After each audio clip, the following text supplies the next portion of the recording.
ആറ് ദിവസം കൊണ്ട് ഭൂമിയുണ്ടാക്കിയ ദൈവം 7-ാം ദിവസം വിശ്രമിച്ചുവെന്നാണ് വിശ്വാസം. പക്ഷേ ഭൂമിയിലെ ദൈവങ്ങൾക്ക് വിശ്രമമില്ല. സ്വപ്നങ്ങൾ മണ്ണടിഞ്ഞവർക്ക് പുതുപ്രതീക്ഷ നൽകുന്നവർക്ക് എന്ത് വിശ്രമം?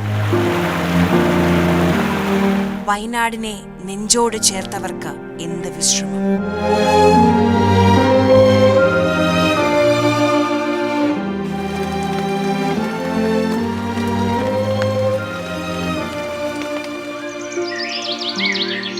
ഇന്നലെ വരെ കളിച്ച് ചിരിച്ച് നല്ല നാളെ സ്വപ്നം കണ്ട് ഓരോ തരിയും സ്വരുക്കൂട്ടിയവർ, അവർ ഇന്ന് അജ്ഞാതരാണ്, പക്ഷേ അനാഥരല്ല.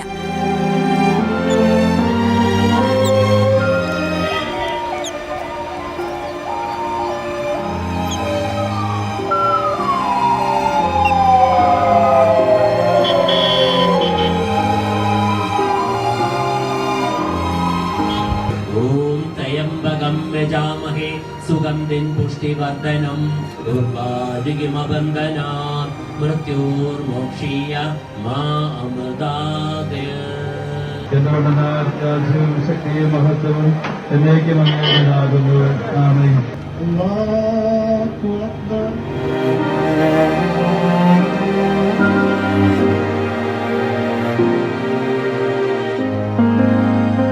കരുതലിന്റെ കരങ്ങൾ അവർക്ക് വഴിയൊരുക്കുന്നു. ഒരുമിച്ച് ജീവിച്ചിടത്ത് നിന്ന് പരസ്പരം തിരിച്ചറിയാതെ മണ്ണിലേക്ക് മടക്കം.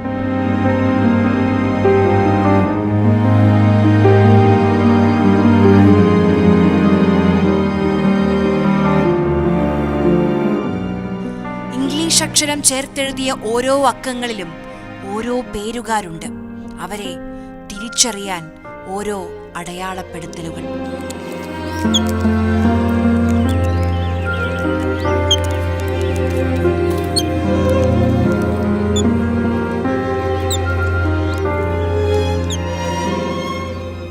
PPE കിറ്റ് ധരിച്ചവർ അവർക്ക് മാലാഖമാരാണ്. ആരോരുമല്ലാത്തവർക്ക് ഉറ്റവരെക്കാൾ ആദരം നൽകി നാട് യാത്രയാക്കുന്നു.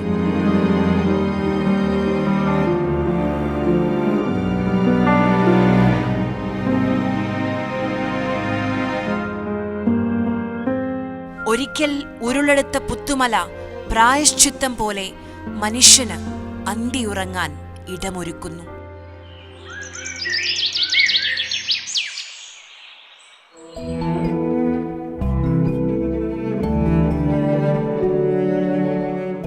മേപ്പാടി ഹെൽത്ത് സെന്ററിൽ അടുക്കി വെച്ച പെട്ടികൾ.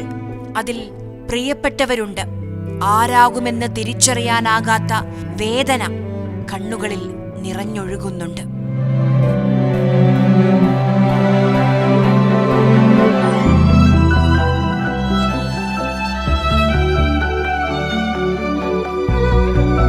വെള്ളരിമലയുടെ താഴ്വാരത്തൊരു വിദ്യാലയമുണ്ടേ, പുന്നപ്പുഴയുടെ ഓരം ചേർന്നൊരു പള്ളിക്കുടമുണ്ടേ.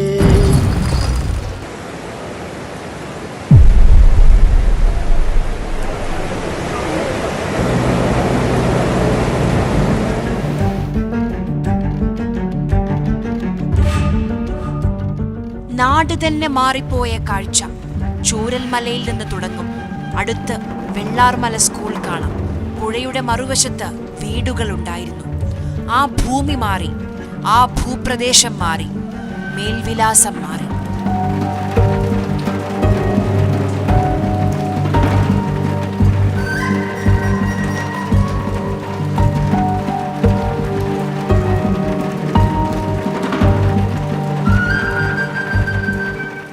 അന്നു പെയ്ത മഴയിൽ ഉള്ളൊന്നാളിയതാണ്. ഉരുണ്ടുകൂടിയ കാർമേഘങ്ങൾക്കിടെ ഉരുളുണ്ട്. അത് പൊട്ടും. ഓർമ്മിപ്പിച്ച് രാമസ്വാമി യാത്ര തുടർന്നു. 3 മണിക്ക് തുടങ്ങിയിട്ട് ഈ മഴ വിട്ടില്ല. 3 മണിക്കൊക്കെ ഞങ്ങൾ അങ്ങോട്ടും ഇങ്ങോട്ട് പായാണ്. അപ്പോഴാണ് ഈ ഉരുളുപൊട്ടി വന്നത്. ഈ മരമൊക്കെ വന്നത് ഇവിടുന്നാണ്. അത് ആ കിടക്കുന്ന മരമൊക്കെ ഇവിടെയാണ്. അപകടമുണ്ട്. ഇനി പൊട്ടാണ്ട് സംഗതി. മുകളിൽ ഇപ്പോൾ ഒരു ഭാഗം പൊട്ടി വന്നിട്ടുള്ളൂ. ഇനി പൊട്ടാനുള്ള സാധ്യത ഉണ്ട്. വയനാട്, മലപ്പുറം ജില്ലകളുടെ അതിർത്തിയായ മുണ്ടക്കയിൽ ഇന്നലെ രാത്രി മുതൽ കനത്ത മഴയാണ്, അതിതീവ്ര മഴയാണ് പെയ്യുന്നത്. മുണ്ടക്കൈ പുഞ്ചിരിമറ്റത്തെ പുഴ ഒഴുകി വരുന്ന കാഴ്ചയാണ് ഈ കാണുന്നത്.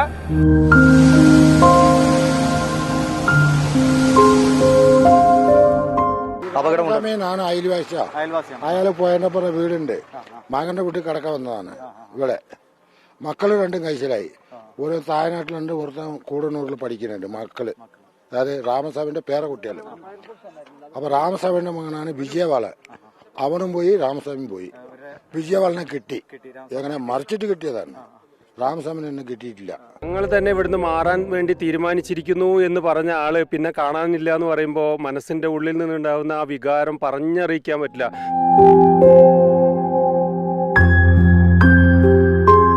അവകാശമുണ്ട്, ഇനി പൊട്ടാണ്ട് സംഗതി. മോളിപ്പോ ഒരു ഭാഗം പൊട്ടി വന്നിട്ടുള്ളൂ.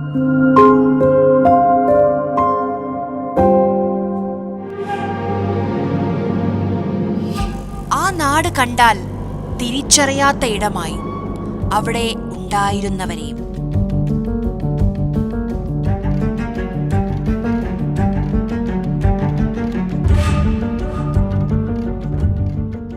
നമ്മൾ നടന്ന് അന്നത്തെ ദിവസം പ്രേക്ഷകർക്ക് ഓർമ്മയുണ്ടാവുമെന്ന് ഞാൻ കരുതുന്നു. 29-ാം തീയതി നമ്മൾ കമലേട്ടൻ ചിത്രീകരിച്ച അവിടെ ദൂരെ കാണുന്നുണ്ട്, ഒരു കയറ് കാണാമെങ്കിൽ അവിടെ ഒരു പാലം ഉണ്ടായിരുന്നു. ആ പാലത്തിൽ നിന്നാണ് കമലേട്ടൻ ഇവിടെ വലിയ പ്രശ്നങ്ങളുണ്ട്. അവിടുത്തെ പാലത്തിന്റെ മുകളിൽ നിന്നിട്ടാണ് ഞാൻ ആ ഡഫ് എടുത്തത്. വയനാട് മലപ്പുറം ജില്ലകളുടെ അതിർത്തിയായ മുണ്ടക്കൈയിൽ ഇന്നലെ രാത്രി മുതൽ കനത്ത മഴയാണ്, അതിതീവ്ര മഴയാണ് പെയ്യുന്നത്. നമ്മുടെ പഴയ വീഡിയോയിൽ ഒരു വെള്ള വീട് കാണാം. വെള്ള വീടും റിസോർട്ടും ഉണ്ടായിരുന്ന സ്ഥലത്തൊന്നും ഒരു തറ പോലും കാണാനില്ല. ഫുള്ള് പോയിരിക്കുന്നു. വല്ലാത്തൊരു അവസ്ഥയാണ്. ഇവിടെ വന്നു നോക്കുമ്പോഴേ സ്ഥലം കണ്ടുപിടിക്കാൻ നമ്മൾ ഒരുപാട് പാടുപെട്ടു. എവിടെ നിന്നാണ് നമ്മൾ എടുത്തത്. അവസാനം ആ മുകളിലെ വഴി കണ്ടപ്പോഴാണ് മനസ്സിലായത് അവിടെയായിരുന്നു പാലം എന്നുള്ളത്. ആ കയറ് കെട്ടിയ സ്ഥലത്തായിരുന്നു നമ്മുടെ പാലം എന്നുള്ളത്. അവിടെ നിന്നാണ് മുകളിലേക്ക് വഴി. അജയ് ഉള്ളതുകൊണ്ടാട്ടോ ഞങ്ങൾക്ക് ഇതാണെന്നൊക്കെ ഏകദേശം മനസ്സിലായത്. കാരണം അത്ര ഇത് മൊത്തം മാറിപ്പോയി, ഈ സ്ഥലമേ മാറിപ്പോയി. അജയ്ക്ക് അതെ, എനിക്ക് തന്നെ ഇപ്പോൾ ആ സ്ഥലം ഐഡന്റിഫൈ ചെയ്യാൻ പറ്റുന്നില്ല. ഞാൻ ഒരുപാട് നേരം നോക്കിയിട്ടാണ് ആ മുകളിലത്തെ കയറ് കെട്ടിയതും ആ മുകളിലേക്കുള്ള അവിടെ രണ്ടുപേര് നിന്നത് കൊണ്ട് മാത്രമാണ് ഐഡിയ കിട്ടുക. അല്ലെങ്കിൽ അവിടെയും മണ്ണാണെന്ന് വിചാരിച്ച് ഇതായിരുന്നു. പിന്നെ അവിടെ പച്ച നെറ്റ് കെട്ടിയത് കൊണ്ട് ഒരു ഐഡിയ കിട്ടിയത്. അതിലൂടെ ഒക്കെ ഞാൻ പോയിട്ടുള്ള വഴികളാണ്, അതുകൊണ്ട് മറക്കില്ല. നമ്മുടെ ഡഫിൽ പറയുന്നുണ്ടല്ലോ കുറെ പേരെ ഒഴിപ്പിച്ചു. അതൊക്കെ മുകളിലുള്ളവര്, അവിടെയൊക്കെയാണ് അപകടം എന്നാണ് വിചാരിച്ചത്. ഇതാ തൊട്ട് അപ്പുറത്താണ് ഇത് പൊട്ടി തുടങ്ങിയ സ്ഥലം. അത് ചെറുതായിട്ട് നമുക്ക് ഇവിടുന്ന് കാണാൻ കഴിയും. അപ്പോൾ ഇത്രയും ആഘാതമുണ്ടാക്കി ഒരു മനോഹരമായ പാലവും ഒരു അരുവിയും അല്ലെ കുറേ മനുഷ്യജീവിതങ്ങളും ഉണ്ടായിരുന്ന സ്ഥലം ഇന്നൊരു എന്താണ് ഈ സ്ഥലത്ത് വിശേഷിപ്പിക്കേണ്ടതെന്ന് അറിയില്ല.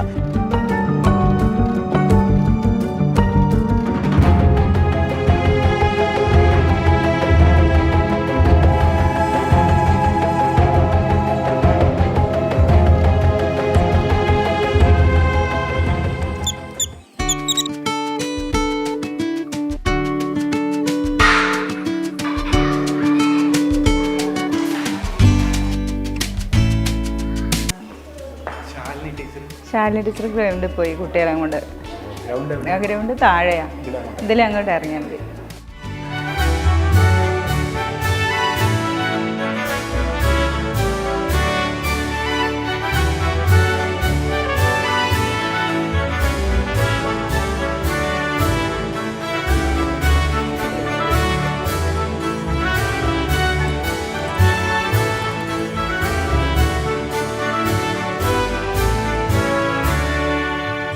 ടീച്ചർ ഗ്രൗണ്ടിലുണ്ടെന്ന് പറഞ്ഞു. പക്ഷെ ഞാൻ കുറേ നേരമായി നോക്കുന്നു, ടീച്ചറെ കാണുന്നില്ല.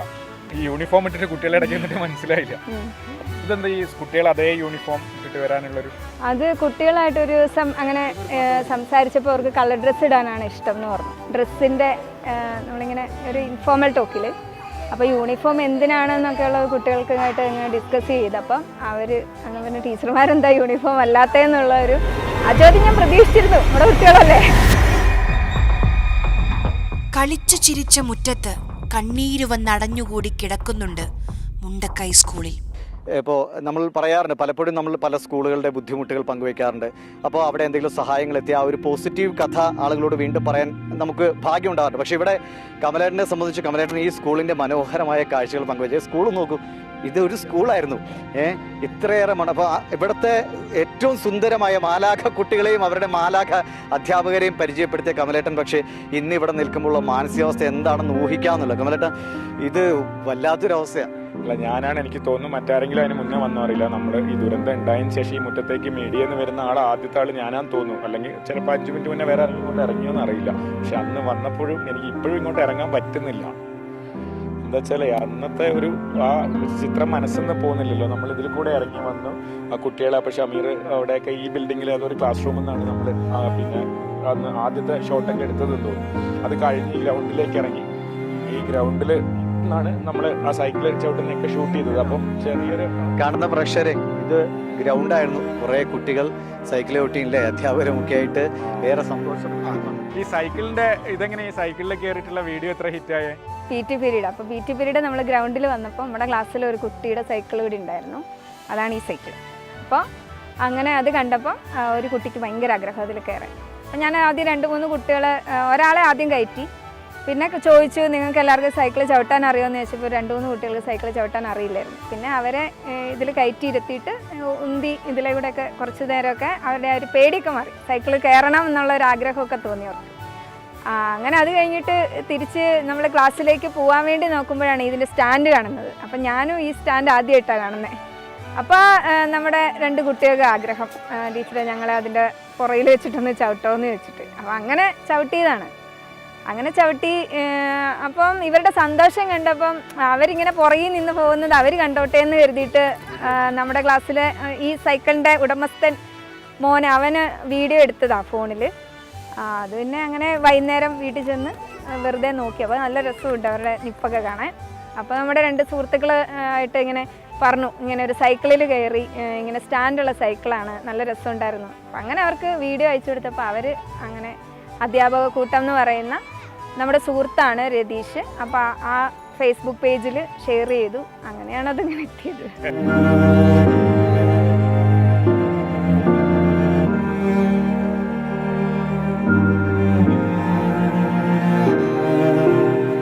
അതിന്റെ അപ്പുറത്തൊരു ചെറിയ പുഴ തന്നെ, നമ്മളെ ആ പുഴയില്ലേ, മുകളിൽ നിന്ന് വരുന്ന പുഴ അപ്പുറത്ത് ദൂരെ കൂടെ ഒഴുകുന്നു. വേറൊരു അപകടം, അങ്ങനെ ഒന്നും നമുക്കൊരു അപകടമുള്ള സ്ഥലം തോന്നില്ല.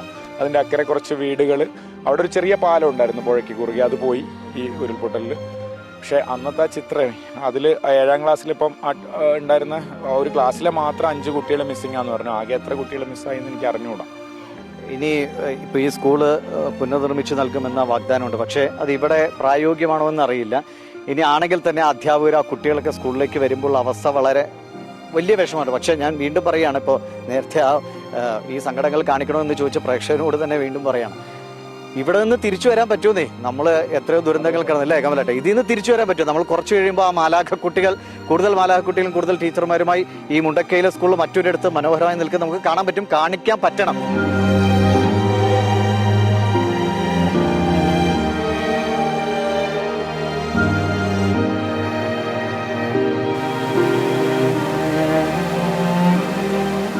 അരുവി പോലെ ഒഴുകിയ കണ്ണാടിപ്പുഴ മല പൊട്ടിച്ചു വീടുകളിലേക്ക് ഇരച്ചു കയറുന്നത് നോക്കി നിന്നുപോയ കാഴ്ചകളുണ്ട് മുണ്ടക്കയിൽ.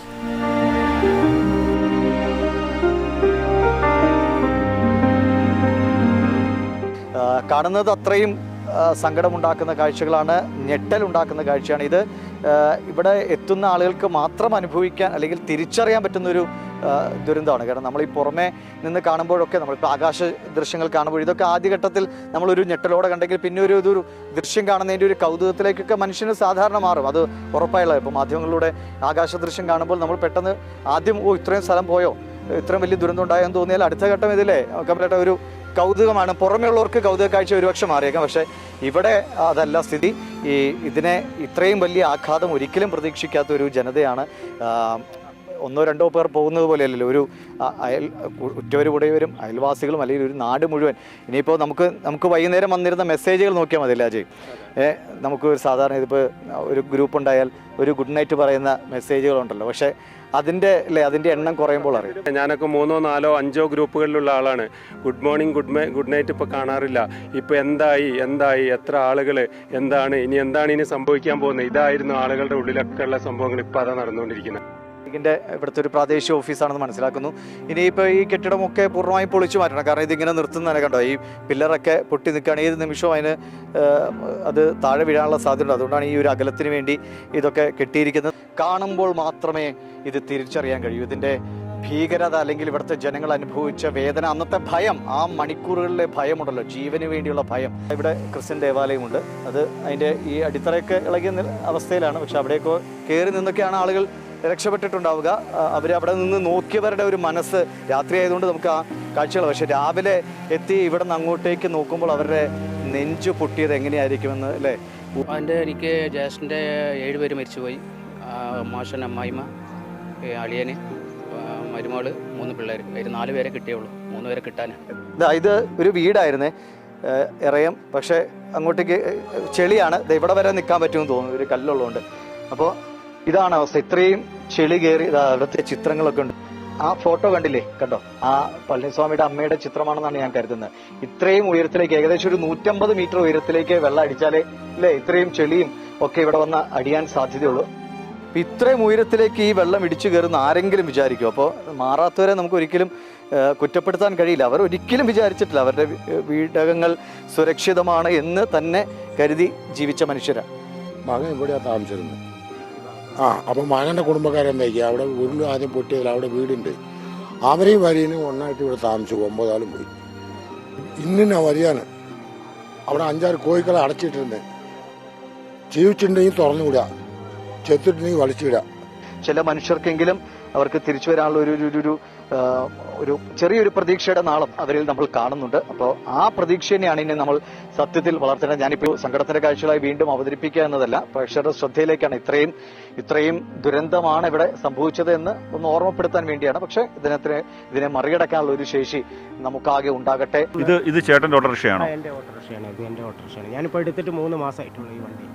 ഈ വണ്ടി എടുത്തിട്ട് 3 മാസമായിട്ടുള്ളൂ. ഞാൻ 3 മാസമായിട്ടുള്ളൂ. 3 മാസമായിട്ട് ഞാൻ ഈ ടൗണിൽ ഓട്ടോ ഓടിച്ച് ജീവിക്കുന്നുണ്ട്. പക്ഷേ അന്ന് ഫ്ലഡ് നടക്കുന്ന അന്ന് ഉച്ച മുതൽ വൈകുന്നേരം വരെ ഞാൻ ഈ ഒരുപാട് ആളുകളെ ഈ ഓട്ടോറിക്ഷയിലാണ് അവരെ കുടുംബക്കാരെ വീട്ടിലൊക്കെ എത്തിച്ച്, അത് കഴിഞ്ഞിട്ടാണ് രാത്രി 11 മണിക്കാണ് ഞാൻ വീട്ടിൽ പോകുന്നത്. അത് കഴിഞ്ഞ് രാത്രി 1 മണി 1:30 സമയത്ത് ഭയങ്കര നിലവിളി കേട്ടിട്ടാണ് ഞാൻ ഓടി വരുന്നത്. ഓട്ടോ പൂർണ്ണമായും നശിച്ചു. ഇനി ഈ നാട് എന്ന് പറഞ്ഞാൽ അത്രയും ഭംഗിയുള്ള ഒരു നാടായിരുന്നു. ഈ നാട്ടിൽ നമ്മൾ സഹോദരന്മാരെ പോലെ ഞങ്ങൾ കഴിഞ്ഞ ആൾക്കാരാണ്. മൊത്തത്തിൽ എല്ലാവരും സഹോദരന്മാരെ പോലെ കഴിയുന്ന ആൾക്കാരാണ്. ആ ആളുകളാണ് ഇന്ന് പോയി ഛന്ന ഭിന്നമായിട്ട് പല സ്ഥലങ്ങളിലും ആയി കിടക്കുന്നത്.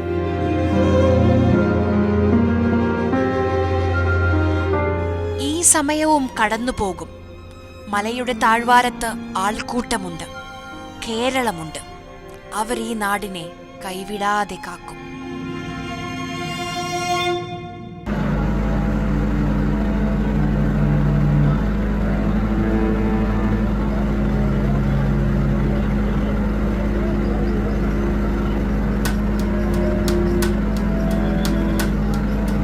ഹൈറ്റും വെള്ളവും എനിക്ക് സത്യം, ഹൈറ്റിൽ നിന്ന് കാണുന്ന വെള്ളവും എനിക്ക് പേടി തന്നെയാണ്. പിന്നെ ആടുന്നുണ്ടായിരുന്നു, റോപ്പ് ഇങ്ങനെ ആടുന്നുണ്ട് കംപ്ലീറ്റ് ആയിട്ട്. വയനാട് ദുരന്തമുഖത്ത് അതിസാഹസികമായ രക്ഷാദൗത്യമാണ് നടന്നുകൊണ്ടിരിക്കുന്നത്. അതിലൊന്നാണ് ആദ്യ മണിക്കൂറുകളിൽ നിന്നുള്ള ഈ ദൃശ്യം. ഇതൊരു ഡോക്ടറാണ്. കേരള ഫയർഫോഴ്സിൻ്റെ അംഗങ്ങളായിരുന്നു എല്ലാം ചെയ്തുകൊണ്ടിരുന്നുണ്ടായിരുന്നു. അപ്പോൾ ഞാൻ അവരോട് ചോദിച്ചു അപ്പുറത്ത് മെഡിക്കൽ ആയിട്ടുള്ള പ്രൊഫഷണൽസ് വല്ലതും ഉണ്ടോയെന്ന്. അപ്പോൾ അവർ പറഞ്ഞു ഇപ്പം ഇല്ല എന്ന് പറഞ്ഞു ഈ സമയത്ത് അക്കരെ. അപ്പോൾ ഞാൻ പറഞ്ഞു അവിടെ നിന്ന് ഇങ്ങോട്ടേക്ക് ഷിഫ്റ്റ് ചെയ്യുമ്പം സ്റ്റെബിലൈസ് ചെയ്യണം, ഫസ്റ്റ് എയ്ഡ് കൊടുക്കണം, അല്ലാണ്ട് ഷിഫ്റ്റ് ചെയ്യാൻ പറ്റില്ല എന്ന് പറഞ്ഞു. അപ്പോഴാണ് അവർ പറഞ്ഞത് അപ്പം ഡോക്ടർ ഇപ്പം അവിടെ വേറെ ഡോക്ടേഴ്സ് ഇല്ല എന്ന് പറഞ്ഞു. അപ്പോൾ ഞാൻ പറഞ്ഞു ഞാൻ പോവാം. അപ്പം അവർ ചോദിച്ചു പേടിയുണ്ടോ? ഞാൻ പറഞ്ഞു പേടിയുണ്ട്, എന്നാലും കുഴപ്പമില്ല പോവാം എന്നുള്ളത് പറഞ്ഞു. പിന്നെ അവരിലും എനിക്കൊരു വിശ്വാസം ഉണ്ടായിരുന്നു, കാരണം അവരത്രയും ഒരു സിൻസിയറായിട്ടാണ് കേരള ഫയർഫോഴ്സ് അവിടെ അത് അപ്രോച്ച് ചെയ്തുകൊണ്ടിരുന്നത്. എന്തായാലും ഞാൻ എമർജൻസി ഫിസിഷ്യനാണ്.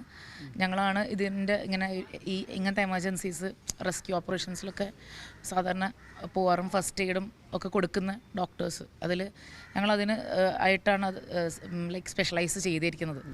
ഒരുപാട് ആൾക്കാർ, ഒരു പറ്റ ആൾക്കാർ, കുട്ടികളും വൃദ്ധരായിട്ടുള്ള ആൾക്കാരും ഇങ്ങനെ ഷിഫ്റ്റ് ചെയ്തുകൊണ്ടിരിക്കുക, മരിച്ച ആൾക്കാർ. അവിടെ പോയിട്ടൊരു പ്രോപ്പർ ട്രയാജിങ് സിസ്റ്റം ചെയ്യണം. നമ്മൾ ഇങ്ങനെ ട്രയാജ് ചെയ്യണം, ഇന്ന പേഷ്യൻസിന് ആദ്യം ട്രീറ്റ്മെൻറ്റ് കൊടുക്കേണ്ട. അപ്പോൾ ഞാൻ അവിടെ എത്തിയപ്പോൾ പിന്നെ ഫയർഫോഴ്സിലെ ഉദ്യോഗസ്ഥർ എന്ത് ചെയ്തു വെച്ചാൽ ഞാൻ പറയുന്ന പ്രയോറിറ്റിക്ക് അനുസരിച്ചിട്ട് ഒരു പേഷ്യൻസിനെ ഷിഫ്റ്റ് ചെയ്യാൻ തുടങ്ങി ഫയർഫോഴ്സ്. അവിടെയുള്ള രക്ഷാപ്രവർത്തകരും അതെ സാധാരണക്കാരായിട്ടുള്ള മനുഷ്യന്മാർ ഞാൻ എങ്ങനെയാണ് ഒരു പേഷ്യൻറ്റിനെ ഷിഫ്റ്റ് ചെയ്യേണ്ട രീതിയൊക്കെ പറഞ്ഞു കൊടുക്കുന്നതൊക്കെ അവർ ഇങ്ങനെ കീനായിട്ട് കേൾക്കുന്നുണ്ടായിരുന്നു. പിന്നെ ഒരു ബേബിനെയാണ്, ഒരു 3 month ഓൾഡ് ആയിട്ടുള്ള ചൈൽഡ്, അത് എവിടെയും വെക്കാൻ സ്ഥലമില്ല, ഷിഫ്റ്റ് ചെയ്യാനുള്ള സ്ഥലം ഞങ്ങൾക്കില്ല. അപ്പോൾ ഞങ്ങൾ മെഡിസിൻ കൊണ്ടുപോയ ബോക്സ് ക്ലിയർ ചെയ്തിട്ട് അതിൽ കോട്ടണൊക്കെ വെച്ച് വാം ആക്കി ഇങ്ങനെ ടവൽ വെച്ചിട്ട് വാം ആക്കിയിട്ടാണ് കുട്ടീനെ ഷിഫ്റ്റ് ചെയ്തത്. അപ്പം ആദ്യം അമ്മേനെ ഷിഫ്റ്റ് ചെയ്യാമെന്ന് പറഞ്ഞു. അപ്പോൾ അമ്മേനോട് ചോദിച്ചു ഫയർഫോഴ്സ് ഉദ്യോഗസ്ഥർ, നിങ്ങൾക്ക് പേടിയുണ്ടോ ഈ കുട്ടീനെ ഞങ്ങളെ കൂടെ? അവർ പറഞ്ഞില്ല, എനിക്ക് നിങ്ങളെ മാത്രമേ ഇപ്പം വിശ്വാസമുള്ളൂ എന്നുള്ള അത്രയും ഒരു ഇമോഷണൽ ആയിരുന്നു. സത്യം പറയാം, ഇമോഷണലി ഹൈ എന്നൊക്കെ പറയാം. ഈ ദുരന്ത മേഖലയിൽ എങ്ങനെ പ്രവർത്തിക്കണം എന്ന് നിങ്ങൾക്ക് ട്രെയിനിങ് ഉണ്ടാകും. ഇതിന് മുൻപ് ഇങ്ങനെ എന്തെങ്കിലും ചെയ്ത അനുഭവം ഉണ്ടോ? 2018 ഫ്ലഡിൻ്റെ സമയത്ത് ക്യാമ്പുകളിലേക്കുള്ള ഡോക്ടേഴ്സായിട്ട് ഒക്കെയാണ് പോയത്. ഈ on site rescue like real ടൈമായിട്ട് ഫസ്റ്റ് ടൈമാണ്. ലൈക്ക് ഇങ്ങനെ ഒരു റോപ്പിലൂടെയൊക്കെ പോയി ലൈക്ക് നമ്മൾ ആ ഗ്രൗണ്ട് ലെവലിൽ നിന്ന് ആൾക്കാരെ നോക്കി ഞങ്ങൾ പഠിച്ച കാര്യങ്ങളാണ്. പക്ഷെ അത് ആക്കാൻ പറ്റിയത് ഇപ്പോഴാണ്.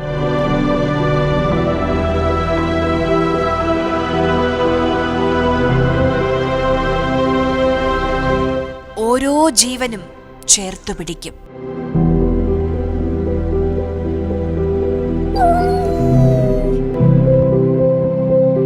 ഇതിന് കിട്ടുന്നത് ഞങ്ങൾക്ക് ദുരന്തം നടന്നതിൻ്റെ അന്ന് രാത്രിയാണ്, പിറ്റേന്ന് രാത്രിയാണ് കിട്ടുന്നത്. സാറിൻ്റെ ഞങ്ങളിവിടുന്ന് റെസ്ക്യൂ ചെയ്യുന്ന വീഡിയോ ഒക്കെ കണ്ടിട്ടുണ്ടായിരുന്നു ഇൻസ്റ്റയിൽ. അപ്പോൾ ഇങ്ങനെ വിചാരിച്ചിരുന്നു ഇതിനൊന്ന് കിട്ടിയിരുന്നെങ്കിൽ എന്ന് വിചാരിച്ചിട്ടുണ്ടായിരുന്നു. അപ്പോൾ അന്ന് രാത്രിയാണെങ്കിൽ ഞാൻ അവിടെ റൂമിലേക്ക് പോകുന്ന സമയത്ത് വണ്ടീൻ്റെ അവിടുന്ന് സൗണ്ട് കേട്ട് ഞങ്ങളുടെ ബഷീർ സാറിൻ്റെ വണ്ടിയിൽ വന്നതാണ്.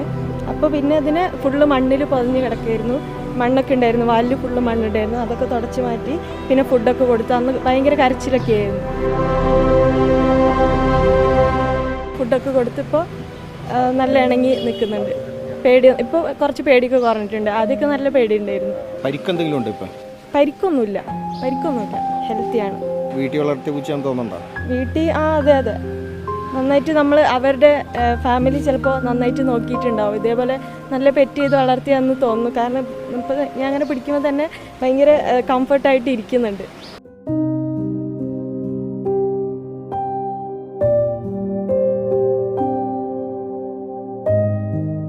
പൂച്ചനെ ഇഷ്ടമാണോ?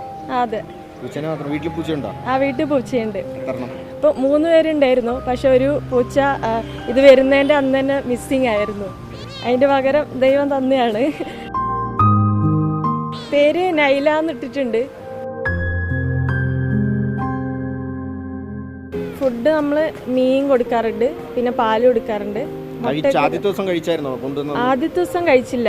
ആദ്യത്തെ ദിവസം കഴിക്കാനൊക്കെ ഭയങ്കര പേടിയായിരുന്നു. ഇത് പേടിച്ചിരിക്കുകയായിരുന്നു. ഇപ്പോൾ കഴിക്കുന്നുണ്ട്. ഇപ്പോൾ സമയത്തിൽ ഇങ്ങനെ കരയും, അപ്പോൾ നമ്മൾ കൊടുക്കും. അതെ നോൺ വെജാണ് താല്പര്യം.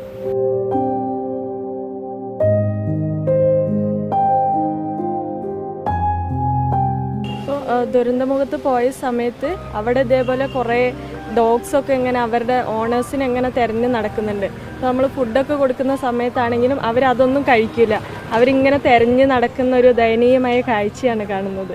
അപ്പോൾ അതൊക്കെ ഇല്ല, നമ്മൾ കൊടുത്താലൊന്നും കഴിക്കില്ല. അവരിങ്ങനെ തിരഞ്ഞ് നടക്കുകയാണ്. ഇങ്ങനെ ആരെങ്കിലുമൊക്കെ വണ്ടിയൊക്കെ വരികയാണെങ്കിൽ അതിൻ്റെ പുറകെ ഓടിച്ചെല്ലുക, അങ്ങനെ ഒരു കാഴ്ചകൾ. ഞാൻ ഒരു ബിസ്ക്കറ്റ് കൊടുത്തു. അപ്പോൾ അവർ ഞങ്ങളുടെ കൂടെ പകുതി വരെ വന്നിട്ടുണ്ടായിരുന്നു, 2 പട്ടിക്കുട്ടികൾ.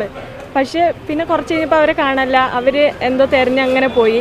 പിന്നെ തിരിച്ചു വരുന്ന സമയത്ത് കണ്ടതെന്ന് വെച്ചാൽ 2 പേര് അതിനെ കൂട്ടിക്കൊണ്ട് പോകുന്നതാണ്. അപ്പോൾ അത് കണ്ടപ്പോൾ ഭയങ്കര സന്തോഷം തോന്നി. എല്ലാം വീടുകളിൽ വളർത്തി തന്നെയാണ്. അവർക്ക് കഴുത്തിൽ ബെൽറ്റ് ഉണ്ട്, പിന്നെ എല്ലാം നല്ല ഡോഗ്സ് തന്നെയാണ്.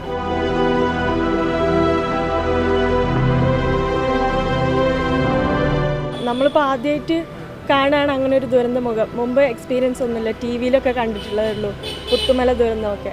അപ്പോൾ ഇപ്പോൾ ഇങ്ങനെ നമ്മളിപ്പോൾ ഫയർ ആൻഡ് റെസ്ക്യൂ ഓഫീസറാണല്ലോ.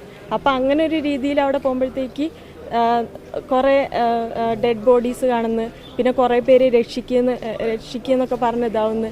നമ്മളിപ്പോൾ ഇവിടെ കോള് വരുന്ന സമയത്ത് നടന്ന് കോള് വരുന്ന സമയത്ത് ഞങ്ങളിവിടെ ഉണ്ടായിരുന്നു. അപ്പോൾ അവിടുന്ന് നമ്മൾ ഫോൺ കോളിൽ എല്ലാവരും കരയുകയാണ്, ഞങ്ങളെ രക്ഷിക്കുക എന്നൊക്കെ പറഞ്ഞിട്ട്. അപ്പോൾ അതൊക്കെ കേൾക്കുമ്പോഴത്തേക്ക് ഭയങ്കര സങ്കടം ഉണ്ട്.